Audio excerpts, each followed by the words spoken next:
tidak hanya itu, ada satu yang juga terkena ransomware ini tapi tidak terblow up, yakni dari Kementerian Pendidikan dan Kebudayaan. Data PPDB seluruh siswa yang akan mendaftar mulai dari jenjang SD sampai dengan SMA itu juga kena virus ransomware. Cuman mereka untungnya punya backup data. Nah, setelah kejadian ini sekarang, baru dari Kementerian Kominfo mewajibkan seluruh lembaga yang ada di negara kita, mulai dari pusat sampai ke bawah, termasuk pemerintah kota, kabupaten, ini harus punya data backup. Nah, itulah, jadi setelah datanya ini kemudian bocor, dicuri oleh hacker, barulah mereka kepikiran untuk melakukan backup. Nah, selama ini kemana aja, Bang?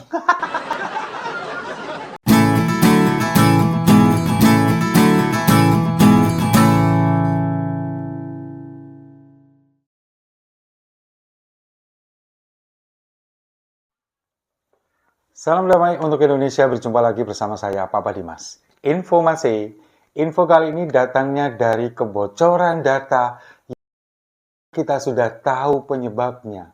Gara-gara menterinya amatir.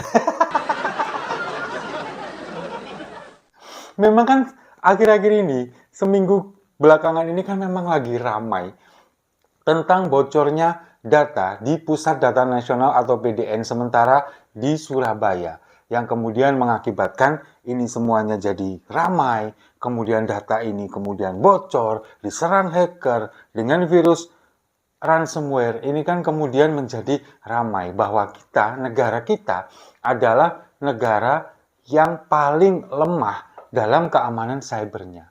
Itu kan memang sudah dibahas di beberapa negara, bahwa negara Indonesia ini indeksnya sangat kecil sekali, buruk sekali tentang keamanan data atau juga sistem cyber kita, itu yang memang buruk. Nah, sekarang kan kita pada akhirnya bagaimana kita untuk menyikapi ini semua. Saya akhirnya setelah beberapa hari ini membaca berita, mengikuti perkembangan, akhirnya saya punya satu kesimpulan bahwa ini semua adalah kesalahan dari Presiden Jokowi memilih seorang Menteri Komunikasi dan Informatika yang memang ternyata benar-benar amatiran. Sekarang bayangkan saja, kalau kita melihat cerita-cerita, mendengar ceritanya dari berbagai sumber, ini kan lucu memang, aneh. Ketika hacker ini kemudian minta tebusan sejumlah 8 juta dolar. Ini kan dari pihak pemerintah kita, dari staf Kementerian Komunikasi dan Informatika ini kan nggak ada tawar-menawar. Gimana dulu data kita nanti bagaimana? Tahu-tahu minta nomor rekening kalian. Lah ini apa? Kok nggak ada tawar-menawar, nggak ada harga dirinya sama sekali? Orang minta tebusan, tiba-tiba minta nomor rekening mau ditransfer. Tapi pada akhirnya, sekarang kan diputuskan bahwa kita tidak akan membayar itu semua. Karena apa? Karena memang tidak ada jaminan bahwa data kita yang kemudian dicuri oleh mereka, itu akan kembali utuh. Kemungkinannya sangat banyak ketika nanti kemudian data kita bisa diperjualbelikan di dark web. Kemudian data kita ini kemudian dikembalikan, tapi di dalamnya juga disisipi virus-virus yang lain, malware-malware yang lain.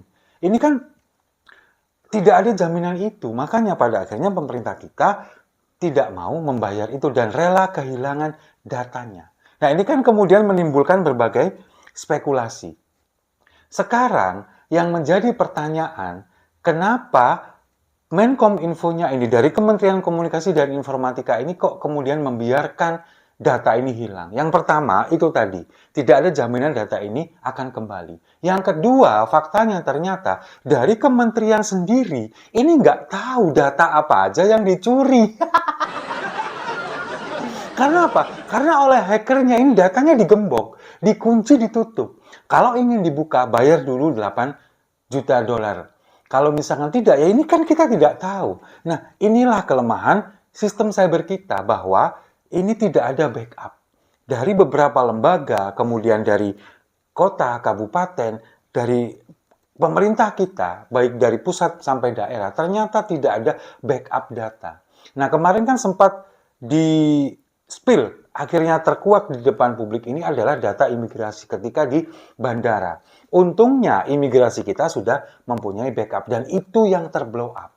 Ternyata tidak hanya itu, ada satu yang juga terkena ransomware ini tapi tidak terblow up, yakni dari Kementerian Pendidikan dan Kebudayaan. Data PPDB seluruh siswa yang akan mendaftar mulai dari jenjang SD sampai dengan SMA itu juga kena virus ransomware. Cuman mereka untungnya punya backup data. Nah, setelah kejadian ini sekarang, baru dari Kementerian Kominfo mewajibkan seluruh lembaga yang ada di negara kita, mulai dari pusat sampai ke bawah, termasuk pemerintah kota, kabupaten, ini harus punya data backup. Nah, itulah. Jadi setelah datanya ini kemudian bocor, dicuri oleh hacker, barulah mereka kepikiran untuk melakukan backup. Nah, selama ini kemana aja, Bang?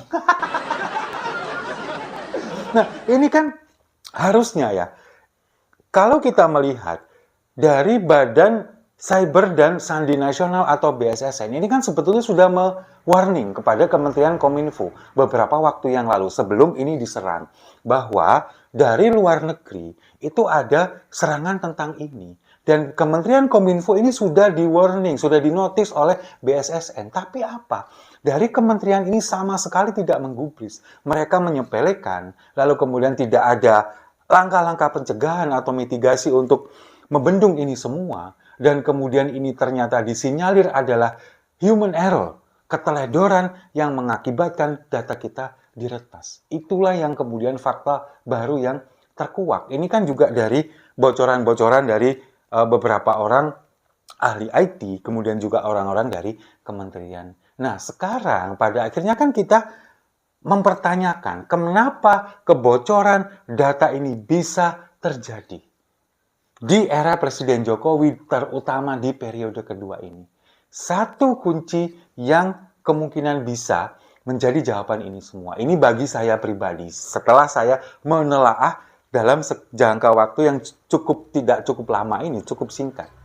Yang satu-satunya ini adalah bagaimana seorang Presiden Jokowi memilih menteri untuk menggantikan Syahrul Yassin Limpo yang terkena kasus BTS. Menteri Kominfo Budi Ari yang diambil dari relawan. Orang yang sangat amat tidak kompeten, dalam kurung amatiran, ini kemudian diberikan jabatan sebagai Menteri Komunikasi dan Informatika yang orang ini benar-benar nol, tidak tahu sama sekali tentang apa itu informatika dan komunikasi. Itu yang terjadi. Jadi di era Presiden Jokowi di periode kedua ini memang sangat masif terjadi bagi-bagi jabatan. Kalau kita tahu kemarin Menteri Perdagangan Zulkifli Hasan itu kan kemudian juga dapat jatah. Lalu yang baru bergabung kemarin kita lihat Mas AHY menjadi Menteri BPN ATR. Itu kan juga bagian dari jatah bagi-bagi jabatan. Belum lagi bagi-bagi jabatan di wilayah BUMN.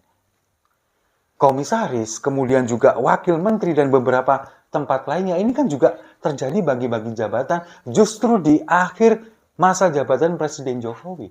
Dan sangat amat masif. Itu yang terjadi. Nah, sekarang dari Kementerian Kominfo sendiri, Mas Budi Ari, itu kan memang kita tahu bahwa orangnya ini tidak kompeten dalam bidang ini. Terbukti ketika ditanya wartawan, kemudian statement-statementnya ini kan aneh-aneh dan lucu-lucu. Nggak nyambung dengan bidang yang dipegang oleh dia. Itu kan yang terjadi. Dengan demikian, ini kan semakin menunjukkan bahwa bagaimana amburadonya manajemen birokrasi di era Presiden Jokowi, terutama di periode kedua ini. Kalau kita melihat di periode kedua Presiden Jokowi ini kan paling masif terjadi kebocoran data dan itu berulang kali. Nah, inilah yang kemudian dipertanyakan bagaimana penggunaan anggaran keamanan cyber kita, keamanan data-data kita. Kemudian apakah ada peluang untuk dikorupsi? Itu yang kemudian menjadi pertanyaan besar bagi masyarakat kita.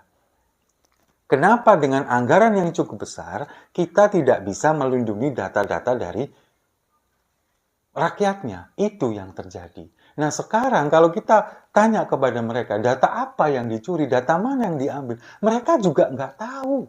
Makanya sekarang dari kementerian ini kemudian menanyakan kepada masing-masing kementerian, masing-masing lembaga, masing-masing pemerintah daerah, data apa saja yang sudah kalian masukkan ke PDN, Pusat Data Nasional. Mereka akhirnya, kalau orang Jawa bilang istilahnya metani lagi, mencari lagi secara detail, data-data apa. Mereka nggak tahu data ini yang dicuri. Itulah karena kita tidak punya backup. Nah itu yang kemudian terjadi sekarang, kenapa masyarakat Indonesia ini, terutama di media sosial, menuntut Menkominfo, Budi Ari untuk mundur. Karena memang nggak becus kerjanya. Tapi ketika dia disuruh mundur, alasannya banyak aja. Dia bilang no comment lah. Lalu kemudian kalau misalkan disuruh mundur sekarang, dia ini justru malah jadi pengecut, kesannya seperti itu. Padahal ya enggak. Mundur itu adalah bentuk dari pertanggungjawaban. Kalau dia memang nggak bisa kerja, ya harus mundur. Kalau dia mengaku mundur ini adalah sebuah bentuk tidak bertanggung jawab, adalah seorang pengecut, selesaikan dong ini. Ini nggak diselesaikan, malah berdalih macam-macam.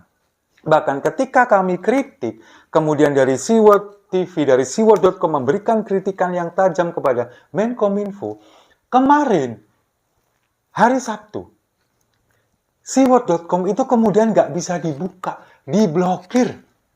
Kita tahunya dari mana? Ternyata kita bisa masuk melalui VPN. Pakai web biasa ini nggak bisa dibuka, tapi ketika menggunakan VPN bisa. Artinya apa? Kita diblokir oleh Kominfo. Dan kita, Seaworld.com, disamakan dengan situs porno. Padahal di situs kita ini itu adalah menyajikan opini-opini dari para penulis yang digabung dengan fakta-fakta yang ada di pemberitaan. Itu yang terjadi. Nggak ada porno-pornonya. Mungkin ada sedikit gambar yang kurang bagus untuk dilihat karena itu iklan obat kuat dan segala macam. Biasalah yang seperti itu. Tapi kita bukan situs pornografi. Tapi itu diblokir. Nah inilah fakta yang kemudian menjadikan kita memahami bahwa memang menterinya ini benar-benar amatir. Ketika menterinya ini ada dendam atau katakanlah marah, sakit hati dengan sesuatu, dengan orang tertentu, katakanlah dengan Seaworld, ini kemudian dia cuma main blokir, dan main blokir. Sementara ketika untuk disuruh memblokir situs judi online, melempem. Banyak sekali alasan, banyak sekali dalihnya. Tapi sekarang, hari ini, mulai dari kemarin dan hari ini, itu kemudian beredar rumor bahwa data ini sebetulnya bukan diretas, tapi sengaja dihilangkan. Ada rumor seperti itu. Ini kita masih belum tahu. Rumornya seperti itu. Data ini memang sengaja dihilangkan. Karena di sana ternyata banyak sekali menyangkut data-data rahasia yang tidak boleh diketahui publik terkait korupsi timah 271 triliun, lalu kemungkinan, ini spekulasi yang berkembang ya, ada keterlibatan orang-orang istana. Nah inilah yang kemudian menjadi rumor saat ini, kita tidak tahu kebenarannya itu iya atau tidak, tapi yang jelas ada tantangan dari seorang pakar IT hari ini. Kalau misalkan memang saya bisa mengembalikan data, nggak usah dibayar. Saya kembalikan data itu. Dia jamin pasti bisa. Sekarang pertanyaannya dari Kementerian Kominfo, mau atau tidak? Ya kita tunggu saja sambil kita minum kopi tentu saja. Setuju ya?